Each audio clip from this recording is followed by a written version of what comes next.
Yo, welcome to Physics with Vinay. Let's look at Davison-Germer experiment. It showed, this experiment was the first to show the wave nature of electrons. तो कैसा किया था कि एक निकल target है, वहाँ पे इलेक्ट्रॉन्स फायर किए थे, and the electrons were scattered and the intensity of the electrons were measured in this circular detector. ठीक है? So it was found out that for a particular angle, maximum intensity था, मतलब maximum number of electrons were getting scattered at that angle. तो क्या हो रहा है कि निकल टारगेट के अंदर you have atoms, lattice points है ये सब मैंने जो ड्रॉ किए हैं. So those planes act like reflecting surfaces. ठीक है? तो for example I have one plane this way and I have another plane this way. तो यहाँ से अगर मैं रिफ्लेक्शन देखूँ दो इलेक्ट्रॉन्स का, तो let's treat electrons as waves जिसका wavelength is given by de Broglie wavelength which is h by p. P is the momentum of the electrons. ठीक है? तो क्या होगा if we treat them as waves, so you can have interference here. So ये दो waves interfere करते, and when they interfere, can I write the condition for maximum interference? ये distance d है. This is the distance between two lattice planes, या distance between atoms, interatomic distance. तो can you see ये plane waves है ना?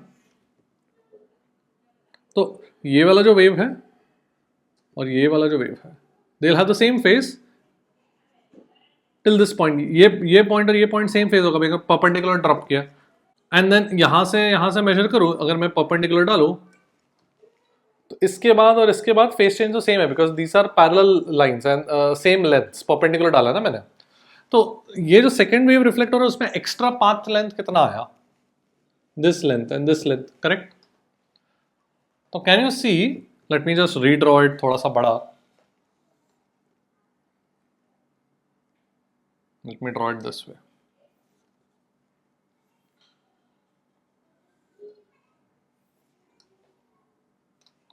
तो second wave में extra path length कितना है अगर मैं यहां से परपेंडिकुलर डालूं?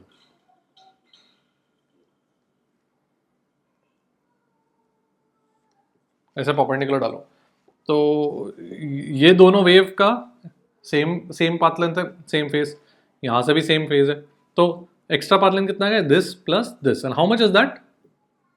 If this angle is theta by 2, so because total theta है, angle of incidence is theta by 2, so can you see that this will be 90 minus theta by 2, so theta by 2, and therefore this will become 90 minus theta by 2,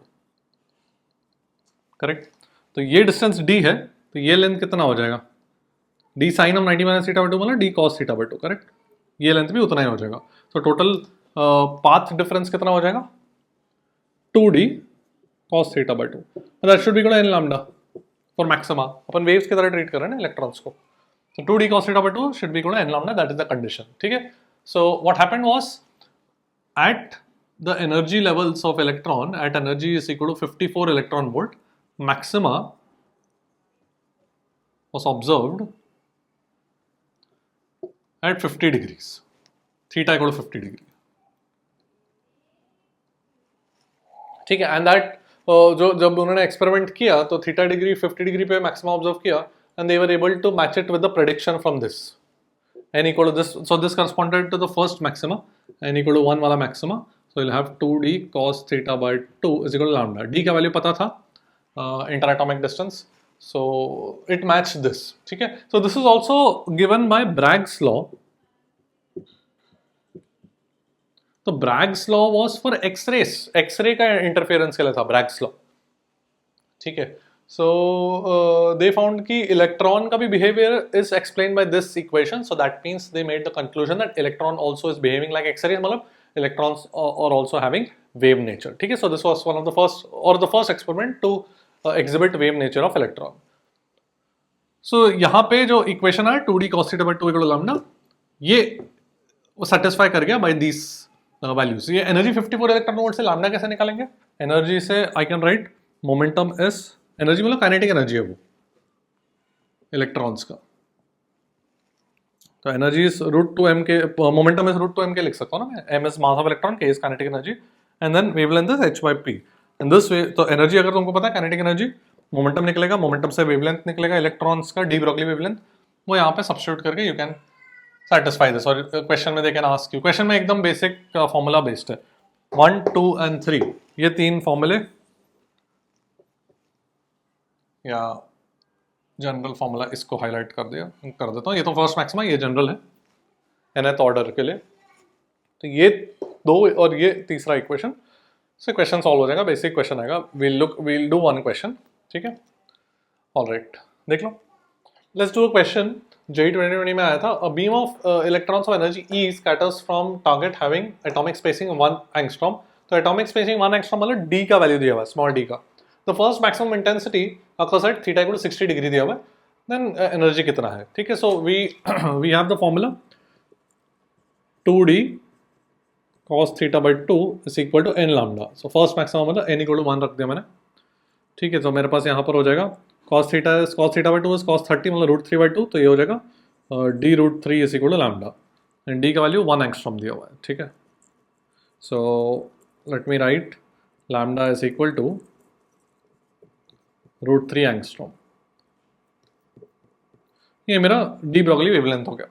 एक बार de Broglie wavelength आ गया तो energy कैसे निकालूंगा मैं? I know momentum, I can write it as h by lambda, correct? And energy I can write it as p square by 2m. This will be h square by 2m lambda square, ठीक है। तो अभी बस value substitute करना है। m मतलब mass of electron, तो h का वैल्यू 6.6 इंटू 10 पावर माइनस 34 का square twice of 9.1 into 10 power minus 31 mass of electron, वो दिया था क्वेश्चन में। और वेवलेंथ कितना निकला? √3 angstrom. So this will be 3 into 10 power minus 20। सब मीटर्स में कर रहा हूँ मैं, ऑलराइट। और अच्छा, इलेक्ट्रॉन वोल्ट में पूछा हुआ है ना, तो इसको डिवाइड भी अपने को करना पड़ेगा। ये सब जूल्स में आ जाएगा ना, तो 1.6 इंटू 10 पावर माइनस 19 से डिवाइड कर दूंगा मैं, ओके, ठीक है। तो ये अराउंड 50 इलेक्ट्रॉन वोल्ट आ जाता है। 49.89 50 electron volt is fine, alright. देख लो।